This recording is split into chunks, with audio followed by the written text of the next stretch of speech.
Hello, good morning. Welcome to Learnino.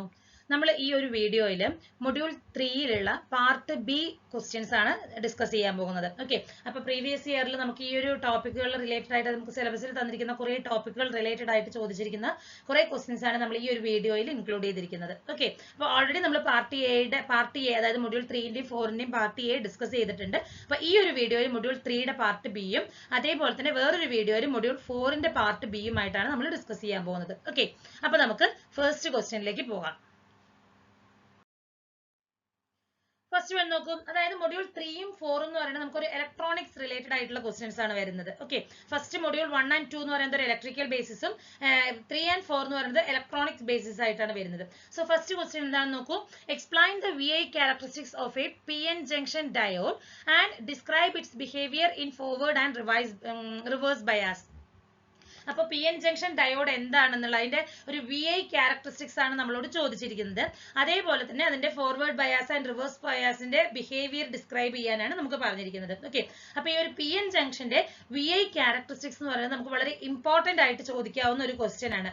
Almost എല്ലാ question പേപ്പറിലും നമുക്ക് ഏതൊരു പാർട്ട് എയിലോ അല്ലെങ്കിൽ പാർട്ട് ബിയിലോ എക്സ്പെക്ട് ചെയ്യാവുന്ന ഒരു ക്വസ്റ്റ്യൻ ആണ് പി എൻ ജംഗ്ഷൻ ഡയോഡ് എന്ന് വരുന്നത്. ഓക്കെ, അപ്പൊ പി എൻ ജംഗ്ഷൻ എന്താന്ന് നമുക്ക് അറിയാം അല്ലെ. ഒരു പി ജംഗ്ഷനും ഒരു പി ലെയറും എൻ ജംഗ്ഷനും കൂടി ജോയിൻ ചെയ്തിട്ട് വരുന്ന ആ ഒരു ഡയോഡാണ് പി എൻ ജംഗ്ഷൻ ലെയർ എന്ന് പറയുന്നത് അല്ലെ. അപ്പൊ നമുക്ക് ഇവിടെ ഒരു ഡിപ്ലീഷൻ റീജിയൻ എല്ലാം വരുന്നുണ്ട് ഇവിടെ. അതെല്ലാം ചേർത്തിട്ട് വരുന്നതാണ് ഈ ഒരു പി എൻ ജംഗ്ഷൻ ഡയോഡ് എന്ന് പറയുന്നത്. അപ്പൊ ഇതാണ് അതിന്റെ ഒരു VI ക്യാരക്ടറിസ്റ്റിക്സ് എന്ന് പറയുന്നത്. വോൾട്ടേജ് അക്രോസ് കറന്റിന്റെ ഒരു ഗ്രാഫാണ് നമ്മൾ VI ക്യാരക്ടറിസ്റ്റിക്സ് ആയിട്ട് പറയുന്നത്. അപ്പോൾ ഇവിടെ നോക്കൂ, കറന്റ് നമുക്ക് ഇൻക്രീസ് ആകുന്നുണ്ട്. വോൾട്ടേജ് ഇൻക്രീസ് ആകുന്നതിനനുസരിച്ച് കറന്റ് ഇൻക്രീസ് ആകുന്നുണ്ട്. ഒരു പർട്ടിക്കുലർ വോൾട്ടേജ് എത്തുമ്പോൾ എന്താവും, കറന്റ് അബ്രപ്റ്റ് ആയിട്ട് പെട്ടെന്നൊരു ഇൻക്രീസിംഗ് ആണ് ഉണ്ടാകുന്നത്.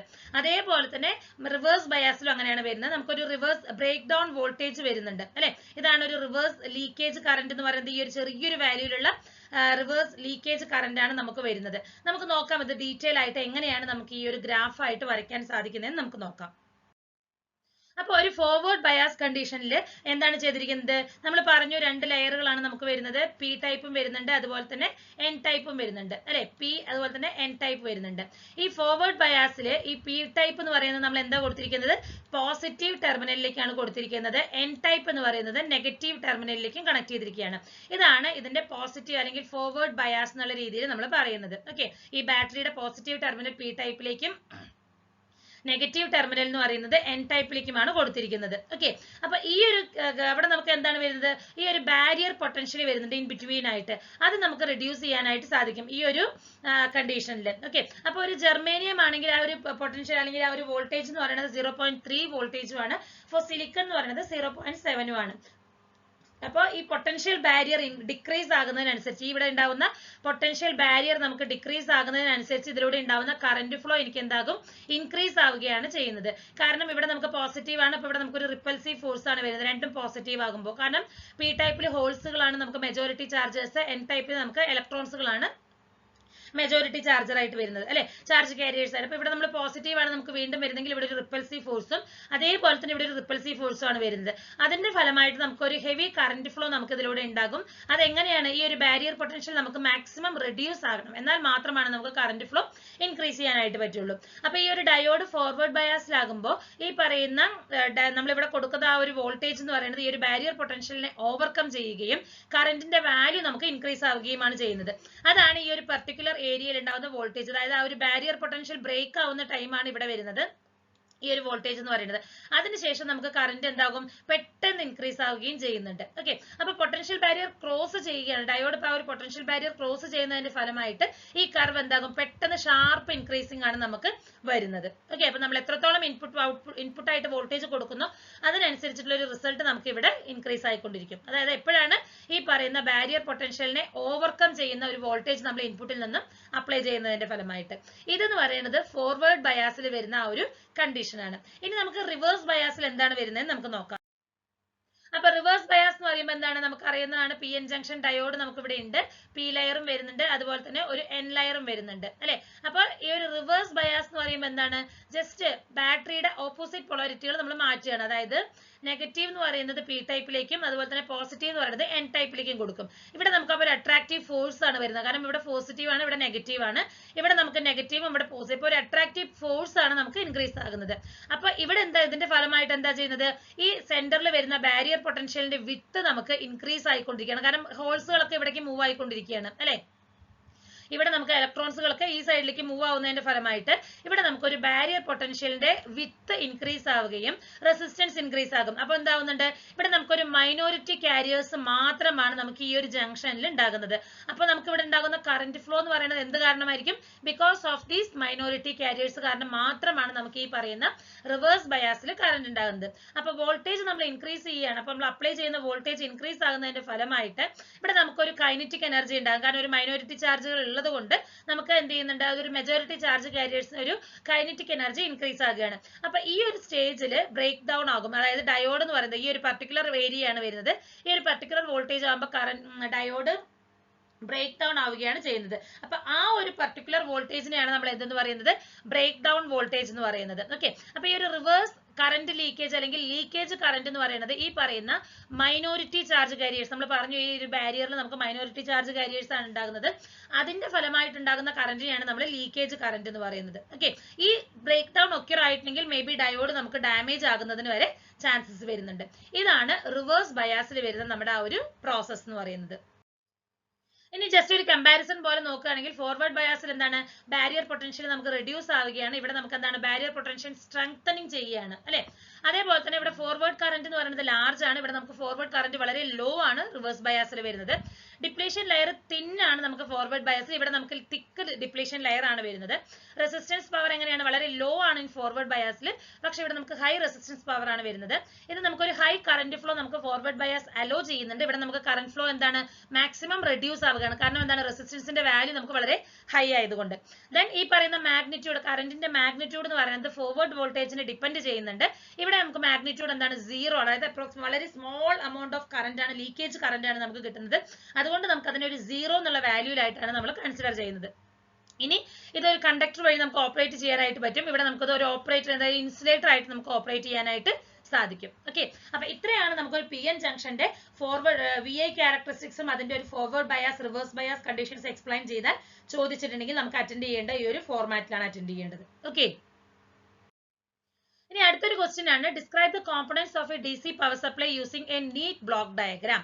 അപ്പോൾ ഒരു DC പവർ സപ്ലൈയുടെ ഒരു ബ്ലോക്ക് ഡയഗ്രത്തോട് കൂടി അതിന്റെ കോമ്പണന്റ്സിന്റെ വർക്കിംഗ് ഒക്കെ നമുക്ക് എക്സ്പ്ലെയിൻ ചെയ്യാനാണ് അടുത്തൊരു ക്വസ്റ്റ്യൻ ചോദിച്ചിരിക്കുന്നത്. അപ്പോൾ ഒരു DC പവർ സപ്ലൈ എന്ന് പറഞ്ഞാൽ ഒരു ഇലക്ട്രിക്കൽ ഡിവൈസ് ആണ്. നമുക്ക് ഒരു സ്റ്റേബിൾ ആയിട്ടുള്ള അല്ലെങ്കിൽ ഒരു സ്റ്റഡി ആയിട്ടുള്ള DC പവർ സപ്ലൈ ജനറേറ്റ് ചെയ്യുന്നതിന് ഇപ്പൊ നമ്മളൊരു കൊടുക്കുന്ന ഇൻപുട്ട് എന്തെങ്കിലും ചേഞ്ചസ് വന്നാൽ പോലും ആൾട്ടർനേറ്റ് ആയിട്ട് നമ്മൾ കൊടുക്കുകയാണെങ്കിൽ പോലും ഒരു സ്റ്റേബിൾ ആയിട്ട് അല്ലെങ്കിൽ ഒരു സ്റ്റഡി ആയിട്ടുള്ള ഒരു DC പവർ സപ്ലൈ പ്രൊഡ്യൂസ് ചെയ്യുന്നതിന് വേണമെങ്കിൽ അല്ലെങ്കിൽ ജനറേറ്റ് ചെയ്യുന്നതിന് വേണ്ടി യൂസ് ചെയ്യുന്നതാണ് DC പവർ സപ്ലൈ എന്ന് പറയുന്നത്. ഓക്കെ. ഈ ഒരു റെഗുലേറ്റഡ് പവർ സപ്ലൈ അല്ലെങ്കിൽ RPS എന്ന് പറയുന്നത് ഒരു ഇലക്ട്രോണിക് സർക്യൂട്ട് ആണ്. അത് നമ്മൾ പറഞ്ഞ പോലെ ഒരു സ്റ്റേബിൾ ആയിട്ടുള്ള ഒരു DC വോൾട്ടേജ് കൊടുക്കുന്നതിന് വേണ്ടിയിട്ടാണ് നമ്മൾ യൂസ് ചെയ്യുന്നത്. അപ്പൊ ഇതിന്റെ ഒരു മെയിൻ ഫംഗ്ഷൻ എന്താണെന്ന് ചോദിച്ചാൽ നമുക്ക് എന്താ പറയുന്നത്? നമുക്ക് വരുന്ന ഇൻപുട്ട് AC സപ്ലൈയിൽ എന്തെങ്കിലും ഒരു ചേഞ്ചസ് വന്നാൽ പോലും ഒരു റെഗുലേറ്റഡ് ആയിട്ടുള്ള ഒരു സ്റ്റഡി ഡയറക്റ്റ് കറന്റ് പ്രൊഡ്യൂസ് ചെയ്യുകയാണ് മെയിൻ ആയിട്ട് ഈ ഒരു DC പവർ സപ്ലൈയുടെ ഫംഗ്ഷൻ എന്ന് പറയുന്നത്. ഓക്കെ. അപ്പൊ ഇതിന്റെ നമുക്ക് കോമ്പണന്റുകൾ എന്തൊക്കെയാണെന്ന് നമുക്ക് നോക്കാം. അപ്പൊ കണ്ടോ, ഇതാണ് ഒരു ബ്ലോക്ക് ഡയഗ്രാം ആയിട്ട് വരുന്നത്. നമുക്ക് ഇനിഷ്യലി നമുക്ക് ഒരു ഇൻപുട്ട് ആണ് വരുന്നത്. അത് നമ്മൾ AC ആണ് കൊടുക്കുന്നത്. അതിനുശേഷം നമുക്ക് ഒരു ട്രാൻസ്ഫോമർ വരുന്നുണ്ട്, റെക്ടിഫയർ വരുന്നുണ്ട്, filter, regulator and finally we have the load. അപ്പൊ ഇതിന്റെ ഒരു ഓപ്പറേഷൻ നമുക്ക് ഈ ഒരു സർക്യൂട്ട് ബ്ലോക്ക് അല്ലെങ്കിൽ ഈ ഒരു ബ്ലോക്ക് ഡയഗ്രാം വെച്ച് തന്നെ എക്സ്പ്ലെയിൻ ചെയ്യാം. അപ്പൊ ഇനിഷ്യലി ഞാനൊരു AC ആണ് വരുന്നത്. അതാണ് ഞാനൊരു AC സിഗ്നൽ ആയിട്ട് ഇവിടെ കാണിച്ചിരിക്കുന്നത്. അത് നമ്മൾ ട്രാൻസ്ഫോമറിലേക്ക് കൊടുക്കുന്നു.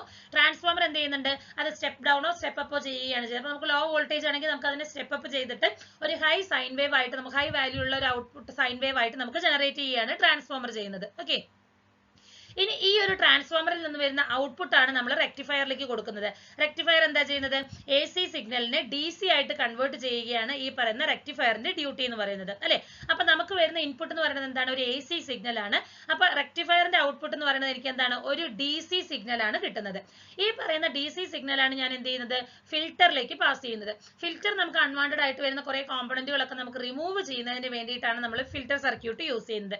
അതിനുശേഷം നമുക്കൊരു റെഗുലേറ്റർ വരുന്നുണ്ട്. അതായത് അതായത് നമുക്ക് സ്റ്റേബിൾ ആയിട്ടുള്ള ഒരു റെഗുലേറ്റഡ് ആയിട്ട് ഒരു പവർ സപ്ലൈ കിട്ടുന്നതിനാണ് നമ്മൾ ഈ ഒരു റെഗുലേറ്റഡ് ബ്ലോക്ക് നമ്മളിവിടെ യൂസ് ചെയ്യുന്നത്. ഫൈനൽ ആയിട്ട് നമുക്ക് ഒരു DC സപ്ലൈ പറയുന്ന ലോഡിലേക്ക് കണ്ടിന്യൂസ് ആയിട്ട് ഒരു സ്റ്റഡി സ്റ്റേറ്റ് DC വാല്യൂ നമുക്ക് അപ്ലൈ ചെയ്യാനായിട്ട് സാധിക്കും. ഇത്രയാണുള്ളത് ഒരു റെഗുലേറ്റഡ് പവർ സപ്ലൈയുടെ ബ്ലോക്ക് ഡയഗ്രാം എക്സ്പ്ലനേഷൻ എന്ന് പറയുന്നത്. ഓക്കെ, അപ്പൊ ഈ ഒരു ക്വസ്റ്റ്യൻ നമുക്ക് എന്താ ചെയ്യേണ്ടത്? ആദ്യം നമുക്ക് ഈ ഒരു DC പവർ സപ്ലൈ അല്ലെങ്കിൽ ഒരു റെഗുലേറ്റഡ് പവർ സപ്ലൈ എന്താന്നുള്ളത് ജസ്റ്റ് ഒരു 1-2 ലൈനിൽ എഴുതിയിട്ട് ഈ ഒരു ബ്ലോക്ക് ഡയഗ്രാം എഴുതി ഓരോ കോമ്പണന്റുകളുടെയും ഫംഗ്ഷൻ എന്താന്നുള്ളത് എഴുതിയാൽ തന്നെ നമുക്ക് കംപ്ലീറ്റ് ആകും അല്ലെ. അപ്പൊ നോക്കൂ, നമ്മൾ പറഞ്ഞ പോലെ തന്നെ ട്രാൻസ്ഫോമറും AC സപ്ലൈ ആണ്. ട്രാൻസ്ഫോമർ എന്താ ചെയ്യുന്നത്? ഒരു AC മെയിൻ വോൾട്ടേജിനെ അതിന്റെ ഒരു നെസസറി വാല്യൂ അല്ലെങ്കിൽ ഒരു ആവശ്യമുള്ള ഒരു ഹൈ വാല്യൂയിലേക്ക് അത് കൺവേർട്ട് ചെയ്യുകയാണ് ട്രാൻസ്ഫോമർ ചെയ്യുന്നത്. ട്രാൻസ്ഫോമർ നമുക്കറിയാം ഒരുപാട് ടൈപ്സുകൾ വരുന്നുണ്ട്. സ്റ്റെപ്പ് അപ്പ് സ്റ്റെപ്പ് ഡൗൺ വരുന്നുണ്ട്, അതുപോലെ തന്നെ സെന്റർ ടാപ്ഡ് വരുന്നുണ്ട്. അങ്ങനെ ഒരു നമ്പർ ഓഫ് ടൈപ്പ് ഓഫ് ട്രാൻസ്ഫോമറുകളൊക്കെ നമുക്ക് വരുന്നുണ്ട്. ഓക്കെ, അപ്പൊ ഇതാണ് ട്രാൻസ്ഫോമറിന്റെയും അതുപോലെ തന്നെ AC സപ്ലൈയുടെയും ഡ്യൂട്ടി എന്ന് പറയുന്നത്. അടുത്തതാണ് റെക്ടിഫയർ. റെക്ടിഫയർ നമുക്കറിയാം AC സപ്ലൈ എന്ന് പറയുന്നത് എന്താണ്? ഒരു ആൾട്ടർനേറ്റിംഗ് അല്ലെങ്കിൽ AC വേരി ആകുന്നതാണ് നമുക്ക് വരുന്നത്. ഈ പറയുന്നതിനെ ഒരു DC ആയിട്ട് കൺവേർട്ട് ചെയ്യുന്നതിനാണ് നമ്മൾ റെക്ടിഫയർ യൂസ് ചെയ്യുന്നത്. നമുക്ക് റെക്ടിഫയർ അതുപോലെ തന്നെ ഹാഫ് വേവ് റെക്ടിഫയർ ഉണ്ട്, ഫുൾ വേവ് റെക്ടിഫയർ ഉണ്ട്. ഹാഫ് വേവ് റെക്ടിഫയർ എന്ന് പറയുന്നത് നമുക്ക് ആവശ്യമുള്ള ഒരു റിസൾട്ട് പ്രൊഡ്യൂസ് ചെയ്യാനായിട്ട് സാധിക്കില്ല. സോ നമ്മൾ എന്താണ് കൂടുതലും ഫുൾ വേവ് റെക്ടിഫയർ ആണ് നമ്മൾ ഈ പറയുന്ന കേസസിലൊക്കെ നമ്മൾ യൂസ് ചെയ്യാറുള്ളത്. അടുത്തത് പവർ സപ്ലൈ സ്മൂത്തനിങ് എന്ന് പറയുന്നത് ഫിൽറ്റർ സർക്യൂട്ടിനെ തന്നെയാണ് നമ്മൾ പറയുന്നത്. ഓക്കെ, നമുക്ക് സ്മൂത്ത് ആയിട്ടുള്ള അല്ലെങ്കിൽ എന്തെങ്കിലും ഒരു വേരിയിങ് വോൾട്ടേജ് ലെവൽ ഉണ്ടെങ്കിൽ അതിനെല്ലാം റിമൂവ് ചെയ്തിട്ട് ഒരു സ്മൂത്തനിങ് ആയിട്ടുള്ള ഒരു റിസൾട്ട് കിട്ടുന്നതിനാണ് ഈ ഒരു പവർ സപ്ലൈ സ്മൂത്തനിങ് നമ്മൾ യൂസ് ചെയ്യുന്നത്. ഇനി നമുക്കൊരു വോൾട്ടേജ് റെഗുലേറ്റർ വരുന്നുണ്ട്. അതായത് നമുക്ക് ഫിൽറ്ററിന്റെ ഔട്ട്പുട്ട് ആയിട്ട് വരുന്ന അല്ലെങ്കിൽ ഒരു സ്മൂത്തിങ് എലമെന്റിൽ നിന്ന് വരുന്ന വോൾട്ടേജിന് നമുക്ക് ഒരു ലാർജ് കപ്പാസിറ്ററിലാണ് നമുക്ക് വരുന്നത്. അപ്പൊ ഇതിൽ നമുക്ക് എന്താണ് വരുന്നത്? ഇൻകമിംഗ് വേവ് ഫോം റെക്ടിഫയറിൽ നിന്ന് വരുന്ന അതിന്റെ ഇൻകമിംഗ് വേവ് ഫോം അനുസരിച്ച് അതായത് പീക്കിലേക്ക് എത്തുകയും ലോയിലേക്ക് വരികയും ചെയ്യുന്നുണ്ട് അല്ലെ.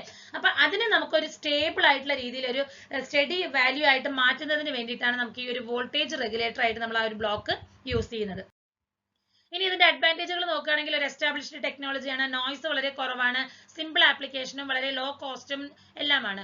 ഡിസഡ്വാൻറ്റേജ് നോക്കുകയാണെങ്കിൽ ഇതിന്റെ ഫ്ലെക്സിബിലിറ്റി എന്ന് പറയുന്നത് ഒരു ലിമിറ്റഡ് ഫ്ലെക്സിബിലിറ്റി ആണ് നമുക്ക് വരുന്നത്.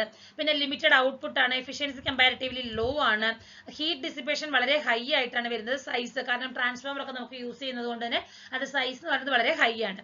ആപ്ലിക്കേഷൻസ് എന്നാലും നമ്മൾ ഒരുപാട് ആപ്ലിക്കേഷൻസിൽ യൂസ് ചെയ്യുന്നുണ്ട്. ഒരു കൺട്രോൾ സർക്യൂട്ട് ആയിട്ട്, ലോ നോയ്സ് ആംപ്ലിഫയറുകളിൽ, സിഗ്നൽ പ്രോസസ്സുകളിൽ, അങ്ങനെ ഒരുപാട് ആപ്ലിക്കേഷൻസിൽ നമ്മൾ ഈ ഒരു DC പവർ സപ്ലൈ യൂസ് ചെയ്യുന്നുണ്ട്. ഓക്കെ, അടുത്തൊരു ക്വസ്റ്റ്യൻ ആണ് നമുക്ക് വരുന്നത്. Draw and explain the working of A full wave rectifier circuit. ഇതും ഒരു ഇമ്പോർട്ടന്റ് ആയിട്ടുള്ള ഒരു ക്വസ്റ്റ്യൻ ആണ്. റെക്ടിഫയർ സർക്യൂട്ടിൽ നിന്ന് വരുന്ന ക്വസ്റ്റ്യൻസ് വളരെ നമുക്ക് ഇമ്പോർട്ടന്റ് ആണ്. അപ്പൊ ഒരു റെക്ടിഫയർ എന്താ ചെയ്യുന്നത്? ഒരു AC സിഗ്നലിനെ DC ആയിട്ട് കൺവേർട്ട് ചെയ്യുന്ന ആ ഒരു ഇലക്ട്രോണിക് സർക്യൂട്ടുകളെയാണ് നമ്മൾ എന്തെന്ന് പറയുന്നത്? റെക്ടിഫയർ എന്ന് പറയുന്നത്. ഓക്കെ, അപ്പൊ മെയിൻ ആയിട്ട് നമുക്ക് റെക്ടിഫയർ എന്ന് പറയുന്നത് 2 ടൈപ്സ് ആണ് വരുന്നത്. ഒന്ന് ഹാഫ് വേവ് റെക്ടിഫയറും ഫുൾ വേവ് റെക്ടിഫയറും ആണ് വരുന്നത്. ഹാഫ് വേവ് റെക്ടിഫയറിൽ എങ്ങനെയാണെന്ന് ചോദിച്ചിട്ടുണ്ടെങ്കിൽ നമുക്ക് ഒരു സൈക്കിൾ മാത്രം, അതായത് നമ്മൾ കൊടുക്കുന്നത് ഒരു AC സിഗ്നൽ ആണ് വരുന്നത് അല്ലെ. അപ്പൊ ഈ പോസിറ്റീവ് ഹാഫ് സൈക്കിളിന് മാത്രമായിരിക്കും നമുക്ക് ഹാഫ് വേവ് റെക്ടിഫയറിൽ നമുക്ക് റിസൾട്ട് കിട്ടുന്നത്. നെഗറ്റീവ് ഹാഫ് സൈക്കിളിൽ നമുക്ക് എന്തായിരിക്കും? 0 ആയിരിക്കും കിട്ടുന്നത്. ഇതാണ് നമുക്കൊരു ഹാഫ് വേവ് റെക്ടിഫയറിന്റെ റിസൾട്ട് എന്ന് പറയുന്നത്. പക്ഷെ ഈ ഒരു റിസൾട്ട് നമുക്ക് ഒരുപാട് ആപ്ലിക്കേഷൻസിൽ അപ്ലൈ ചെയ്യാനായിട്ട് സാധിക്കില്ല. കാരണം നമുക്ക് ഈ ഒരു ഭാഗത്ത് 0 ആണ് വരുന്നത്. അപ്പൊ നമുക്ക് വോൾട്ടേജ് ഒന്നും കിട്ടിയില്ലെങ്കിൽ നമ്മുടെ ആ ഒരു ലോഡ് എന്ന് പറയുന്നത് സ്റ്റോപ്പ് ആയി പോകും അല്ലെ. അത് നമുക്ക് പല ആപ്ലിക്കേഷൻസിലും പോസിബിൾ അല്ല. അതുകൊണ്ട് തന്നെ നമ്മൾ എന്താണ് കൂടുതലായിട്ടും നമ്മൾ ഈ പറയുന്ന ഫുൾ വേവ് റെക്ടിഫയർ എന്ന് പറഞ്ഞാൽ എന്താണ്? 2 ഹാഫ് സൈക്കിളിലും അത് വർക്ക് ചെയ്യുന്ന രീതിയിലാണ്. അപ്പൊ നമുക്ക് റിസൾട്ട് എങ്ങനെയായിരിക്കും കിട്ടുന്നത്? ബോത്ത് ഹാഫ് സൈക്കിളും നമുക്ക് റിസൾട്ട് കിട്ടും. ഇതാണ് ഫുൾ വേവ് റെക്ടിഫയർ എന്ന് പറയുന്നത്. ഓക്കെ, അപ്പൊ ഈ ഒരു ഫുൾ വേവ് റെക്ടിഫയറിന്റെ എക്സ്പ്ലനേഷൻ ആണ് നമുക്ക് ചെയ്യാനുള്ളത്. അപ്പൊ നോക്കൂ, ഇതാണ് ഞാൻ പറഞ്ഞ പോലെ ഫുൾ വേവ് റെക്ടിഫയർ എന്ന് പറയുന്നത് ഇതാണ്. നമുക്ക് ഇവിടെ 2 ഡയോഡുകളാണ് യൂസ് ചെയ്തിരിക്കുന്നത്. അത് സെന്റർ ടാപ്പ് ഫുൾ വേവ് റെക്ടിഫയറും ഉണ്ട്, ബ്രിഡ്ജ് ഫുൾ വേവ് റെക്ടിഫയറും ഉണ്ട്.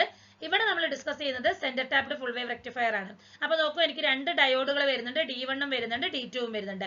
അപ്പൊ ഇനിഷ്യലി ഞാനൊരു AC സപ്ലൈ ആണല്ലോ നമ്മൾ കൊടുക്കുന്നത്. അപ്പൊ പോസിറ്റീവ് ഹാഫ് സൈക്കിൾ എന്ത് ചെയ്യുന്നുണ്ട്? ഈ ഡയോഡ് D1 എന്ന് പറയുന്നത് ഫോർവേഡ് ബയാസിലാവുകയും ഇതിലൂടെ എനിക്ക് കറന്റ് ഫ്ലോ ഉണ്ടാവുകയും ചെയ്യുന്നുണ്ട്. അതാണ് എനിക്ക് ഈ വരുന്ന ഫസ്റ്റ് ഹാഫ് സൈക്കിൾ വരുന്ന റിസൾട്ട് എന്ന് പറയുന്നത്. അടുത്തത് സെക്കൻഡ് ഹാഫ് സൈക്കിൾ എന്ന് പറയുന്നത് നെഗറ്റീവ് ആണ് വരുന്നത് അല്ലെ. ഈ ഒരു നെഗറ്റീവ് ഹാഫ് സൈക്കിളിൽ D1 എന്ന് പറയുന്നത് എനിക്ക് റിവേഴ്സ് ബയാസിലാവുകയും D2 എന്ന് പറയുന്നത് ഫോർവേഡ് ബയാസിലാവുകയും ചെയ്യുകയാണ് ചെയ്യുന്നത്. അപ്പൊ D2 ഫോർവേഡ് ബയാസിലാകുമ്പോൾ എനിക്ക് എന്താ ചെയ്യുന്നത്? ഈ പറയുന്ന നെഗറ്റീവ് ഹാഫ് സൈക്കിൾ എനിക്ക് ഔട്ട്പുട്ട് എനിക്ക് കിട്ടുകയും ചെയ്യുന്നുണ്ട്. ഓക്കെ, അതിനുശേഷം വീണ്ടും എന്താകും? പോസിറ്റീവ് ഹാഫ് സൈക്കിൾ ആകുമ്പോൾ ഡയോഡ് D1 ഫോർവേഡ് ബയാസിലും D2 എന്ന് പറയുന്നത് റിവേഴ്സ് ബയാസിലേക്ക് മാറും. അപ്പൊ എനിക്ക് എന്താകും? വീണ്ടും എനിക്ക് ഈ ഒരു തേർഡ് സൈക്കിൾ എനിക്ക് ഹൈ ഔട്ട്പുട്ട് കിട്ടും അല്ലെ. അപ്പൊ നോക്കൂ, എനിക്ക് പോസിറ്റീവ് ഹാഫ് സൈക്കിളും നെഗറ്റീവ് ഹാഫ് സൈക്കിളും എനിക്ക് റിസൾട്ട് ഉണ്ട്. സോ ഫൈനൽ ഔട്ട്പുട്ട് എന്ന് പറയുന്നത് എങ്ങനെയാണ്? ഒരു ഫുൾ വേവിനനുസരിച്ചുള്ള റിസൾട്ട് എനിക്ക് ഇവിടെ കിട്ടുന്നുണ്ട്. ഇതാണ് ആക്ച്വലി ഒരു ഫുൾ വേവ് റെക്ടിഫയറിന്റെ വർക്കിംഗ് എന്ന് പറയുന്നത്. ഓക്കെ, വളരെ സിമ്പിൾ ആണ്. നമുക്ക് ഇതിൽ 2 ടൈപ്പുകളാണ് വരുന്നത്. ഇതാണ് നമുക്ക് centre tapped full wave rectifier എന്ന് പറയുന്നത്. പിന്നെ നമുക്ക് ബ്രിഡ്ജ് റെക്ടിഫയർ ആണ് വരുന്നത്. ബ്രിഡ്ജ് റെക്ടിഫയർ എന്ന് പറയുമ്പോൾ 4 ഡയോഡുകളാണ് നമ്മൾ അവിടെ യൂസ് ചെയ്യുന്നത്. അപ്പൊ ഇതിന്റെ വർക്കിംഗ് ആണ് ഞാൻ ഇവിടെ എക്സ്പ്ലെയിൻ ചെയ്ത് പറഞ്ഞിരിക്കുന്നത്. നിങ്ങൾ ജസ്റ്റ് വായിച്ചാൽ മതി. ഡയോഡ് D1 പോസിറ്റീവ് ഹാഫ് സൈക്കിളിൽ D1 ഫോർവേഡ് ബയാസ് ആകും, ഡയോഡ് D2 എന്ന് പറയുന്നത് റിവേഴ്സ് ബയാസ് ആകും. ഇതൊക്കെയാണ് ഞാൻ ഇവിടെ എക്സ്പ്ലെയിൻ ചെയ്തിരിക്കുന്നത്. ഓക്കെ, ഇതൊക്കെയാണ് നമുക്ക് വരുന്ന ആ ഒരു ഇത്. നമുക്ക് ഇനി ഇതിന്റെ ഓരോന്ന് ഇക്വേഷൻ എന്തൊക്കെയാണെന്ന് നോക്കാം. First one peak inverse voltage ആണ്. അതായത് മാക്സിമം വോൾട്ടേജ് ഡയോഡിന് വിത്ത്സ്റ്റാൻഡ് ചെയ്യാൻ, അതായത് നമുക്ക് ആ ഒരു റിവേഴ്സ് ബയാസ്ഡ് കണ്ടീഷനിൽ ബ്രേക്ക് ഡൗൺ ആകാതെ ഡയോഡിന് നിലനിൽക്കാൻ പറ്റുന്ന ആ ഒരു വോൾട്ടേജിനെയാണ് പീക്ക് ഇൻവേഴ്സ് വോൾട്ടേജ് എന്ന് പറയുന്നത്. ഈ peak inverse voltage of full wave rectifier എന്ന് പറയുന്നത് ഹാഫ് വേവ് റെക്ടിഫയറിന്റെ ഡബിൾ ആയിരിക്കും എന്നാണ് പറയുന്നത്. അതായത് 2 Vmax ആണ് നമുക്ക് വരുന്നത്. അടുത്തത് DC output voltage VDC is equal to എന്താണ് വരുന്നത്? I into R, I average into RL ആണ്. That is equal to 2/pi Imax into RL ആണ് നമുക്ക് വരുന്നത്. അതേപോലെ RMS value IRMS is equal to എന്താണ്? Imax by √2 ആണ്. ഫോം ഫാക്ടർ എന്ന് പറയുന്നത് എന്താണ്? RMS value of the current by average value of current ആണ്, which is equal to IRMS by IDC ആണ്. So Imax by √2 by 2 Imax by pi ആണ് വരുന്നത്. So pi by 2√2 which is equal to 1.11 ആണ് നമുക്കൊരു full wave റെക്ടിഫയറിന്റെ form factor എന്ന് പറയുന്നത്. അപ്പൊ ഈ ഇക്വേഷൻസ് ഒക്കെ നിങ്ങൾ എഴുതണമെന്നില്ല. നമുക്ക് ഫുൾ വേവ് റെക്ടിഫയറിന്റെ എക്സ്പ്ലനേഷൻ ചോദിച്ചിട്ടുണ്ടെങ്കിൽ ആദ്യം റെക്ടിഫയർ എന്താണെന്നുള്ളത് എഴുതാം. അതിനുശേഷം ഹാഫ് വേവും ഫുൾ വേവും തമ്മിലുള്ള ആ ഒരു ഡിഫറൻസ് എന്താണെന്നുള്ളത് ജസ്റ്റ് ഒന്ന് എഴുതുക. അതിനുശേഷം നമുക്ക് ആ ഒരു ഫുൾ വേവ് റെക്ടിഫയറിന്റെ ആ ഒരു സ്ട്രക്ചർ അല്ലെങ്കിൽ ആ ഒരു ഡയഗ്രാം വെച്ചിട്ടുള്ളത് ഇപ്പൊ നമുക്ക് ഹാഫ് വേവ് സെന്റർ ടാപ്ഡ് അല്ലെങ്കിൽ ബ്രിഡ്ജ് ഏത് വേണമെങ്കിലും നമുക്ക് എക്സ്പ്ലെയിൻ ചെയ്യാൻ പറ്റും. ജസ്റ്റ് ഫുൾ വേവ് റെക്ടിഫയർ എന്ന് ചോദിച്ചാൽ ഇതിൽ ഏതെങ്കിലും ഒരു ഫോം വെച്ച് എക്സ്പ്ലെയിൻ ചെയ്താൽ മതി. അല്ല അവർ സ്പെസിഫൈ ചെയ്ത് ചോദിക്കുകയാണെങ്കിൽ centre tapped full wave rectifier അല്ലെങ്കിൽ bridge rectifier full wave rectifier explain ചെയ്യാന്ന് പറഞ്ഞാൽ നമുക്ക് ആ ഒരു പർട്ടിക്കുലർ ചെയ്യണം. ഫുൾ വേവ് റെക്ടിഫയർ എന്ന് പറയുമ്പോൾ ഏതെങ്കിലും ഒരു സ്ട്രക്ചർ വെച്ച് നമുക്ക് ജസ്റ്റ് എക്സ്പ്ലെയിൻ ചെയ്താൽ മതി. അപ്പൊ സെന്റർ ടാപ്ഡ് വെച്ച് ഞാൻ അതിന്റെ വർക്കിംഗ് ഡീറ്റെയിൽ ആയിട്ട് തന്നെ എക്സ്പ്ലെയിൻ ചെയ്യുക. അത് എങ്ങനെയൊക്കെയാണ്, ഏതൊക്കെ കണ്ടീഷനിലാണ് ഡയോഡ്, ഏതാണ് റിവേഴ്സ് ബയാസ്, ഏതാണ് ഫോർവേഡ് ബയാസ് എന്നുള്ളത് ഡീറ്റെയിൽ ആയിട്ട് വരച്ച് അത് എഴുതുക. അതിന് കറസ്പോണ്ടിങ് ആയിട്ട് വരുന്ന ആ ഒരു ഗ്രാഫും കൂടി നമ്മൾ വരച്ചിട്ട് എഴുതിയാൽ മതി. ഓക്കെ, ഈ ഇക്വേഷൻസ് ഒക്കെ കൊടുക്കണം എന്നൊരു നിർബന്ധമില്ല. ഞാനൊരു അഡീഷണൽ ഇൻഫർമേഷൻ ആയിട്ട് ഇക്വേഷൻസ് ഇതിൽ ഇൻക്ലൂഡ് ചെയ്തേ ഉള്ളൂ. അതേപോലെ അടുത്തൊരു പാരാമീറ്റർ ആണ് റെക്ടിഫിക്കേഷൻ എഫിഷ്യൻസി എന്ന് പറയുന്നത് അല്ലെ. അപ്പൊ എഫിഷ്യൻസി എന്ന് പറഞ്ഞാൽ നമുക്കറിയാം ഔട്ട്പുട്ട് ബൈ ഇൻപുട്ട് ആണ്. So DC output power by AC output power ആണ്. അപ്പോൾ ഒരു എഫിഷ്യൻസി എന്ന് പറയുന്നത് നമുക്ക് ഏകദേശം ഒരു 81.2% ആണ് നമുക്ക് വരുന്നത്. ഓക്കെ, അടുത്ത ക്വസ്റ്റ്യൻ നോക്കൂ. Explain the working of A full wave bridge rectifier. അപ്പൊ ഈ ഒരു ക്വസ്റ്റ്യനിൽ നമുക്ക് സ്പെസിഫൈ ചെയ്ത് ചോദിച്ചിട്ടുണ്ട് അല്ലെ. ഒരു ഫുൾ വേവ് റെക്ടിഫയർ എന്ന് പറയുന്നത് bridge full wave rectifier explain ചെയ്യാനാണ് നമുക്ക് പറഞ്ഞിരിക്കുന്നത്. അപ്പൊ നമ്മൾ എന്ത് ചെയ്യണം? ഈ പറയുന്ന ബ്രിഡ്ജ് റെക്ടിഫയറിന്റെ എക്സ്പ്ലനേഷൻ ആണ് കൊടുക്കേണ്ടത്. ഓക്കെ, അല്ലാതെ സിമ്പിൾ ആയിട്ട് ഫുൾ വേവ് റെക്ടിഫയർ എന്ന് പറയുമ്പോൾ നമുക്ക് ബ്രിഡ്ജ് വേണമെങ്കിലോ അല്ലെങ്കിൽ സെന്റർ ടാപ്ഡ് ഏതെങ്കിലും ഒരു എക്സ്പ്ലനേഷൻ വെച്ച് കൊടുത്താൽ മതി. അപ്പൊ ബ്രിഡ്ജ് റെക്ടിഫയറിൽ നമുക്ക് എന്താ പറയാനുള്ളത്? നമ്മളിവിടെ 4 ഡയോഡുകളാണ് യൂസ് ചെയ്യുന്നത്. D1 D2 D3 D4 എന്ന് പറഞ്ഞിട്ടുള്ള 4 ഡയോഡുകളാണ് യൂസ് ചെയ്യുന്നത്. ഒരു ഇൻപുട്ട് നമ്മൾ കൊടുത്തിട്ടുണ്ട് അല്ലെ. അപ്പൊ ഈ ഒരു ഇൻപുട്ട് വരുന്നതിനനുസരിച്ച് പോസിറ്റീവ് ഹാഫ് സൈക്കിളിൽ ഡയോഡ് D1 ഉം D3 ഫോർവേഡ് ബയാസിലാവുകയും D2 D4 എന്ന് പറയുന്നത് റിവേഴ്സ് ബയാസിലാണ്. അതിനുശേഷം നെഗറ്റീവ് ഹാഫ് സൈക്കിളിൽ ഈ പറയുന്ന D2 D4 forward ബയാസിലാവുകയും D1 D3 എന്ന് പറയുന്നത് നമുക്ക് റിവേഴ്സ് ബയാസ് ആവുകയുമാണ് ചെയ്യുന്നത്. ഓക്കെ, അപ്പൊ നോക്കൂ ഇതിന്റെ വർക്കിംഗ് എങ്ങനെയാണെന്ന് നമുക്ക് നോക്കാം. ഇനിഷ്യലി ഞാൻ പോസിറ്റീവ് ഹാഫ് സൈക്കിൾ ഞാൻ പറഞ്ഞ പോലെ തന്നെ ഡയോഡ് D1 ഉം D3 ഫോർവേഡ് ബയാസിലാകും. അപ്പൊ എനിക്ക് കറന്റ് ഫ്ലോ എങ്ങനെയാ വരുന്നത്? A വരും, then diode D1, then RL, then D3, then back two point B ആണ് വരുന്നത്. ഇതാണ് എനിക്ക് പോസിറ്റീവ് ഹാഫ് സൈക്കിൾ. അപ്പൊ എനിക്ക് റിസൾട്ട് എന്ന് പറയുന്നത് എന്താണ്? ഒരു പോസിറ്റീവ് ഹാഫ് സൈക്കിൾ എനിക്ക് കറസ്പോണ്ടിങ് റിസൾട്ട് എനിക്ക് ഇവിടെ കിട്ടുന്നുണ്ട്. ഓക്കെ, ഇനി അടുത്തത് റിവേഴ്സ് ബയാസ് ആണ് അല്ലെ. അപ്പൊ റിവേഴ്സ് ബയാസ് എന്ന് പറഞ്ഞപ്പോൾ ഞാൻ എന്താ പറഞ്ഞത്? ഡയോഡ് D1 D2 എന്ന് പറയുന്നത് നമുക്ക് D1 D3 എന്ന് പറയുന്നത്, അതായത് ഈ 2 സൈഡുകളിൽ വരുന്ന ഡയോഡുകൾ എങ്ങനെയായിരിക്കും? റിവേഴ്സ് ബയാസിലായിരിക്കും. D2 D4 ആണ് എനിക്ക് ഫോർവേഡ് ബയാസ്. അപ്പൊ എനിക്ക് കറന്റ് ഫ്ലോയുടെ പാത്ത് എങ്ങനെയാണ് വരുന്നത്? B D2 RL D4 A. ഈ ഒരു രീതിയിലായിരിക്കും എനിക്ക് കറന്റ് ഫ്ലോ സെക്കൻഡ് ഹാഫിൽ വരുന്നത് അല്ലെ. അപ്പൊ എനിക്ക് സെക്കൻഡ് ഹാഫ് സൈക്കിളിൽ വരുന്ന കറന്റ് ഫ്ലോയും എനിക്ക് ഇവിടെ റിസൾട്ട് കിട്ടുന്നുണ്ട്. അപ്പൊ പോസിറ്റീവ് ഹാഫ് സൈക്കിളിലും ഔട്ട്പുട്ട് കിട്ടുന്നുണ്ട്, അതേപോലെ തന്നെ നെഗറ്റീവ് ഹാഫ് സൈക്കിളിലും എനിക്ക് ഈ ഒരു ബ്രിഡ്ജ് റെക്ടിഫയറിൽ റിസൾട്ട് വരുന്നുണ്ട്. അപ്പൊ നോക്കൂ, ഇങ്ങനെയാണ് എനിക്ക് വരുന്നത്. ഞാനൊരു ഇൻപുട്ട് സപ്ലൈ കൊടുക്കുമ്പോൾ പോസിറ്റീവ് ഹാഫ് സൈക്കിളിൽ ഡയോഡ് D1 D3 എന്ന് പറയുന്നത് ഫോർവേഡ് ബയാസിലാണ്. നെഗറ്റീവ് ഹാഫ് സൈക്കിളിൽ ഡയോഡ് D2 D4 എന്ന് പറയുന്നത് ഫോർവേഡ് ബയാസിലാണ് അല്ലെ. അതായത് റിസൾട്ട് കിട്ടുന്നുണ്ട്. സോ ഫൈനൽ ആയിട്ട് എനിക്ക് വരുന്നത് എങ്ങനെയാണ്? ഈ ഒരു രീതിയിലായിരിക്കും എനിക്കൊരു ഫൈനൽ ഔട്ട്പുട്ട് എന്ന് പറയുന്നത്. ഓക്കെ, ഇനി ഈ ഒരു ഫുൾ വേവ് ബ്രിഡ്ജ് റെക്ടിഫയറിന്റെ അഡ്വാൻറ്റേജുകൾ നോക്കുകയാണെങ്കിൽ സെന്റർ ടാപ്പ് ട്രാൻസ്ഫോമർ നമുക്ക് ഇതിൽ എലിമിനേറ്റ് ചെയ്യുന്നുണ്ട്. ഔട്ട്പുട്ട് എന്ന് പറയുന്നത് ഒരു സെന്റർ ടാപ്പിനേക്കാൾ ഹയർ ആയിട്ടാണ് നമുക്ക് വരുന്നത്. പീക്ക് ഇൻവേഴ്സ് വോൾട്ടേജ് ഓരോ ഡയോഡിന് അക്രോസ് ആയിട്ട് വരുന്നത് നമുക്ക് ഇതാണ് നമുക്ക് ഓരോ 1/2 ആണ് വരുന്നത്, അതായത് പകുതി ആയിട്ടാണ് നമുക്ക് കിട്ടുന്നത്. ഡിസഡ്വാൻറ്റേജ് നോക്കുകയാണെങ്കിൽ നമ്പർ ഓഫ് ഡയോഡുകൾ നമുക്ക് ഇവിടെ കൂടുതലാണ് വരുന്നത്. അതേപോലെ തന്നെ സ്മോൾ വോൾട്ടേജുകൾ ആവശ്യമുള്ള സമയങ്ങളിലൊന്നും നമുക്ക് ഈ പറയുന്ന സെന്റർ ടാപ്ഡ് ബ്രിഡ്ജ് റെക്ടിഫയർ നമുക്ക് യൂസ് ചെയ്യാനായിട്ട് സാധിക്കില്ല. ഓക്കെ, അടുത്തൊരു ക്വസ്റ്റ്യൻ നോക്കൂ. Describing the working of A Zener diode voltage regulator. അപ്പോൾ ഒരു സെനർ ഡയോഡ് എന്ന് പറഞ്ഞാൽ എന്താണ്? ഒരു ബ്രേക്ക് ഡൗൺ ഡയോഡ് ആണ്. ഇതൊരു heavily doped semi conductor device ആണ്. ഇത് മെയിൻ ആയിട്ട് നമ്മൾ ഡിസൈൻ ചെയ്തിരിക്കുന്നത് ഓപ്പോസിറ്റ് ഡയറക്ഷനിൽ വർക്ക് ചെയ്യുന്ന രീതിയിലാണ്. ഓക്കെ, അപ്പോൾ ഒരു സെനർ ഡയോഡ് എന്ന് പറഞ്ഞാൽ നമ്മൾ കോമൺ ആയിട്ട് എങ്ങനെയാണ് ഒരു വോൾട്ടേജ് റെഗുലേറ്റർ, ഒരു കോൺസ്റ്റന്റ് ആയിട്ടുള്ള ഒരു DC ഔട്ട്പുട്ട് വോൾട്ടേജ് മെയിൻറ്റെയിൻ ചെയ്യുന്നതിന് വേണ്ടിയിട്ടാണ് നമ്മൾ യൂസ് ചെയ്യുന്നത്. ഓക്കെ, അപ്പോൾ ഒരു വോൾട്ടേജ് റെഗുലേറ്റർ എന്ന് പറഞ്ഞാൽ നമ്മൾ ഓൾറെഡി ഡിസ്കസ് ചെയ്തിട്ടുണ്ടായിരുന്നു. നമുക്ക് സ്റ്റേബിൾ ആയിട്ടുള്ള ഒരു DC output voltage maintain produce ചെയ്യുന്നതിന് വേണ്ടിയിട്ടാണ്. ഓക്കെ, അപ്പോൾ നമുക്ക് എന്തെങ്കിലും ലോഡുകളിൽ എന്തെങ്കിലും ചേഞ്ചസ് വരികയോ അല്ലെങ്കിൽ പവർ ഫ്ലക്ച്വേഷൻസ് വരികയാണെങ്കിൽ പോലും നമ്മുടെ ആ ഒരു റിസൾട്ടിന് നമുക്ക് എന്താണ്, അല്ലെങ്കിൽ ഔട്ട്പുട്ടിനെ അത് ബാധിക്കാത്ത രീതിയിൽ മെയിൻറ്റെയിൻ ചെയ്യുന്നതിനാണ് നമ്മൾ ഒരു വോൾട്ടേജ് റെഗുലേറ്റർ സർക്യൂട്ട് നമ്മൾ യൂസ് ചെയ്യുന്നത്. അപ്പോൾ നോക്കൂ, ഇതാണ് സെനർ ഡയോഡിന്റെ ആ ഒരു സ്ട്രക്ചർ എന്ന് പറയുന്നത്. നമുക്ക് ഒരു ആനോഡ് ഡയറക്റ്റ് ഉണ്ടാകും, പോസിറ്റീവ് ആയിട്ട് അല്ലെങ്കിൽ നെഗറ്റീവ് കാഥോഡ് സൈഡും ഉണ്ടാകും. അപ്പോൾ ഒരു റിവേഴ്സ് ബയാസ് ഫീഡ്ബാക്ക് കൊടുക്കുമ്പോൾ സെനർ ഡയോഡ് എന്താണ്, ഒരു വോൾട്ടേജ് റെഗുലേറ്റർ ആയിട്ട് ആക്ട് ചെയ്യുകയും ഒരു വളരെ കുറഞ്ഞ അളവിൽ ഒരു ലീക്കേജ് കറന്റ് ഒരു കോൺസ്റ്റന്റ് വോൾട്ടേജ് അച്ചീവ് ചെയ്യുന്നത് വരെ ഫ്ലോ ആയിക്കൊണ്ടിരിക്കുകയുമാണ് ചെയ്യുന്നത്. അപ്പോൾ ഒരു സെനർ ഡയോഡിൽ ഒരു ടിപ്പിക്കൽ കറന്റ് ഫ്ലോ ആണ് വരുന്നത് ആനോഡിൽ നിന്നും കാഥോഡിലേക്ക്. ഓക്കെ, ഇതൊരു ജനറൽ പർപ്പസ് ഡയോഡ് ആയിട്ട് വർക്ക് ചെയ്യുന്നുണ്ട്. എങ്ങനെ? ഒരു സിലിക്കൺ PN ജംഗ്ഷൻ, അതായത് ലോഡ് എന്ന് പറയുന്നത് ഫോർവേഡ് ബയാസിലാകുമ്പോൾ നമുക്കൊരു ജനറൽ പർപ്പസ് ഡയോഡ് ആയിട്ട് വർക്ക് ചെയ്യുകയാണ്.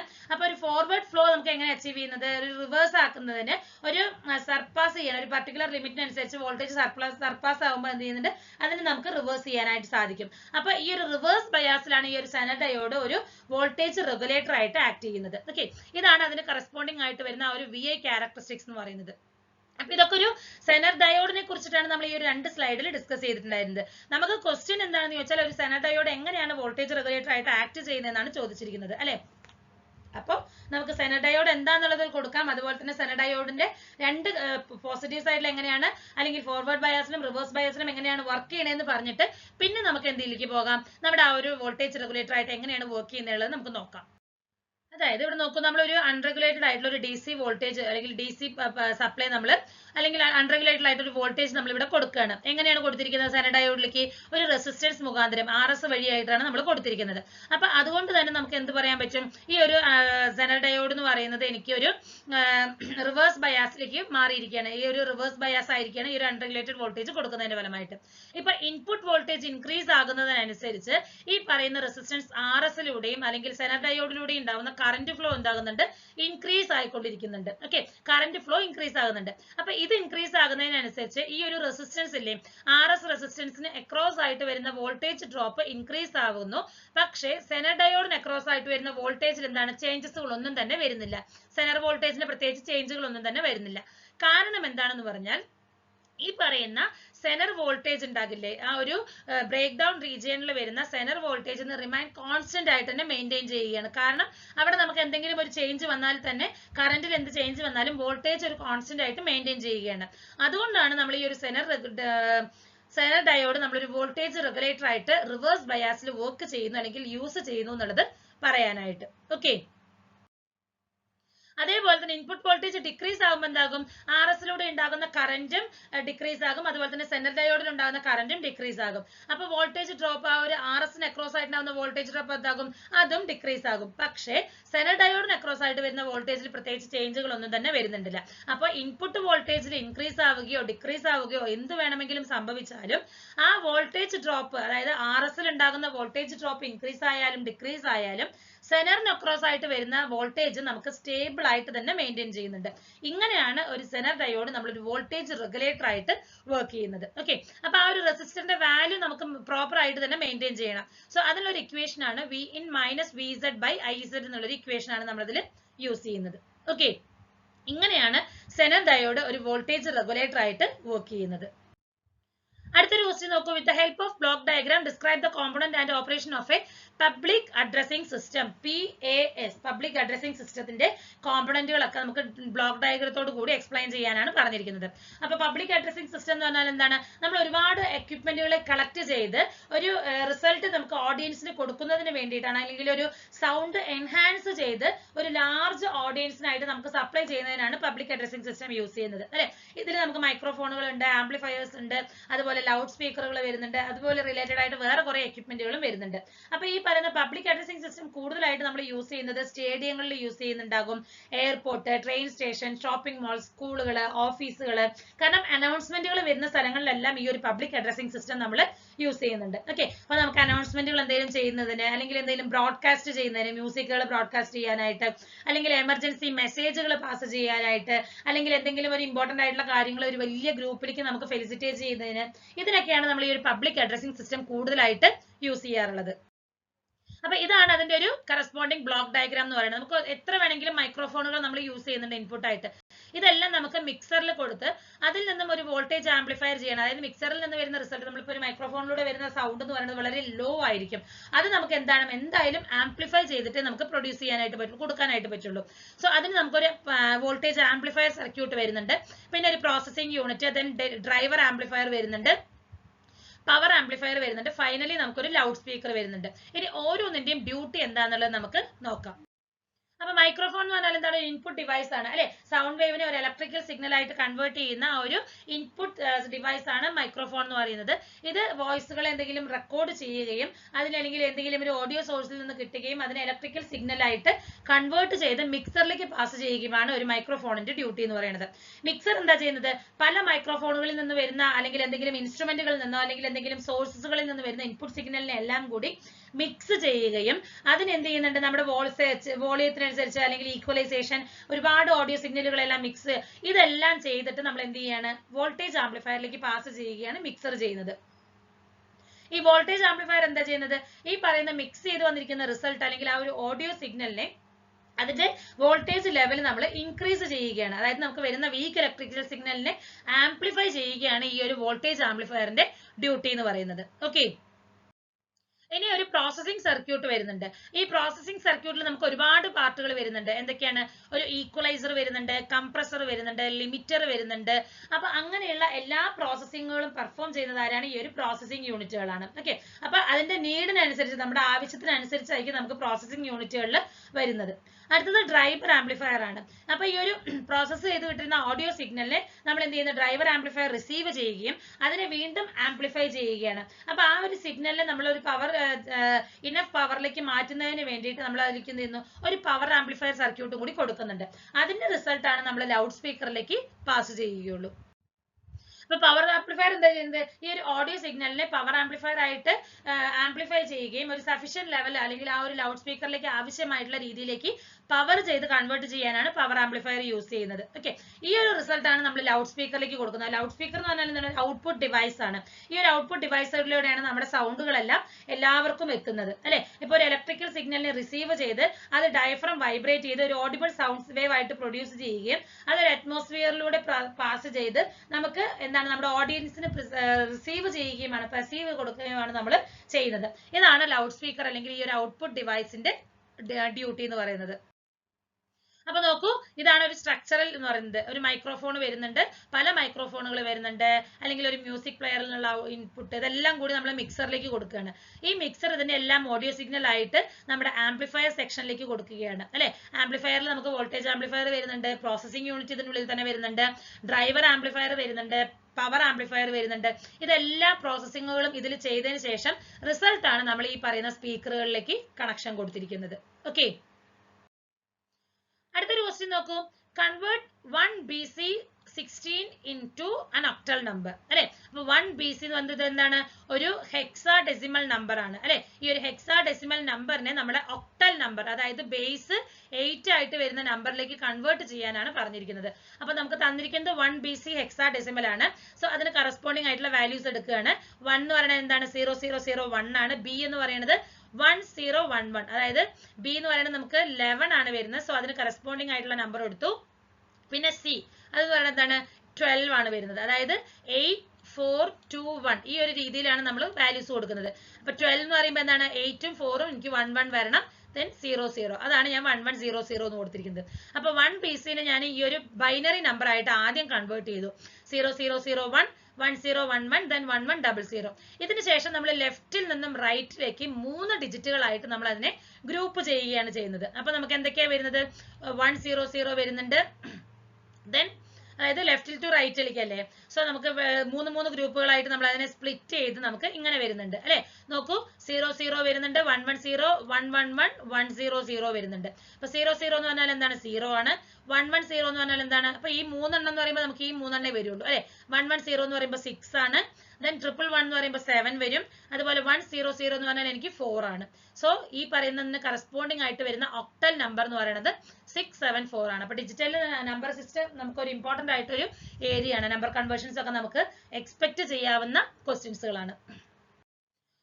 ഒരു നമ്പർ സിസ്റ്റം കൂടി നമുക്ക് നോക്കാം. ബൈനറി ടു ഡെസിമൽ കൺവേർഷൻ ആണ്. ഈ ഒരു ബൈനറി നമ്പറിനെ ഒരു ഡെസിമൽ വാല്യൂ ആയിട്ട് കൺവേർട്ട് ചെയ്യണം അല്ലെ. ബൈനറി എന്ന് പറയുമ്പോൾ നമുക്ക് ബേസ് 2 ആണ്, ഡെസിമൽ എന്ന് പറയുമ്പോൾ 10 ആണ് വരുന്നത്. സോ അപ്പൊ ഇതിനെ നമ്മൾ ഒരു നമ്പർ ആയിട്ട് മാറ്റുമ്പോൾ നമുക്ക് ഇവിടെ നോക്കൂ 1 0 1 1 0 ആണ്. അപ്പൊ ആദ്യം ഞാൻ എനിക്ക് 0 1 2 3 4, അപ്പൊ 2 to the power 4 2 to the power 3 2 to the power square 2 power 1 2 power 0 ആണ് അല്ലെ. അപ്പൊ ഇവിടെ എനിക്ക് 1 വരും, 1 into 0 എന്ന് പറയുന്നത് 0 ആണ്. അതേപോലെ തന്നെ ഇതും 0 വരും അല്ലെ. അപ്പൊ എന്തൊക്കെയാ വരുന്നത്? 2 to the power 4 അതാണ് 16 എന്ന് പറയുന്നത്, 1 into 16. ഇവിടെ 3 എന്ന് പറയുമ്പോൾ 0 ആണ്, ഇത് ക്യാൻസൽ ആകും. ഇവിടെ 4 ആണ്, ഇത് വരും, then ഇത് 2 വരും, ഇത് 0 ആണ് അല്ലെ. ഇതാണ് എനിക്ക് പോയിന്റിന് ഈ ഒരു ഭാഗത്തേക്ക് ഉള്ളത്. റൈറ്റ് എന്ന് പറയുമ്പോൾ എനിക്ക് എന്താണ്? 1 2 3 ആണ്. അപ്പൊ -1 -2 -3 അല്ലെ. അതാണ് ഞാൻ ഇവിടെ എഴുതിയിരിക്കുന്നത്. 0 into എന്ന് പറയുമ്പോൾ എനിക്ക് ഇത് 0 ആയി മാറും. അടുത്തത് 0 into 2 to the power ഇതും 0 ആണ്. 1 into 2 to the power -3, അപ്പൊ 1/8 വരും. സോ ഈ വാല്യൂസ് നോക്കൂ, 16 plus 0 plus 4 plus 2. അപ്പൊ 16 plus 4 എന്ന് പറയുന്നത് 20, 20 plus 2 എന്ന് പറയുന്നത് 22 ആണ്. ഇവിടെ എനിക്ക് 1/8 എന്ന് പറഞ്ഞാൽ 0.125 ആണ്. അതാണ് 22.125 ബേസ് 10 എന്ന് പറയുന്നത്. ഓക്കെ, അപ്പൊ ഇങ്ങനെ നമുക്ക് എന്ത് ചെയ്യാൻ പറ്റും? ഒരു ബൈനറി നമ്പറിനെ ഡെസിമൽ നമ്പറിലേക്ക് കൺവേർട്ട് ചെയ്യാനായിട്ട് സാധിക്കും. ഓക്കെ, അപ്പൊ ഇത്രയും ക്വസ്റ്റ്യൻസ് ആണ് നമുക്ക് ഈ ഒരു വീഡിയോ മൊഡ്യൂൾ 3 പാർട്ട് ബിയിൽ നിന്ന് നമുക്ക് ഡിസ്കസ് ചെയ്യാനുള്ളത്. Thank you.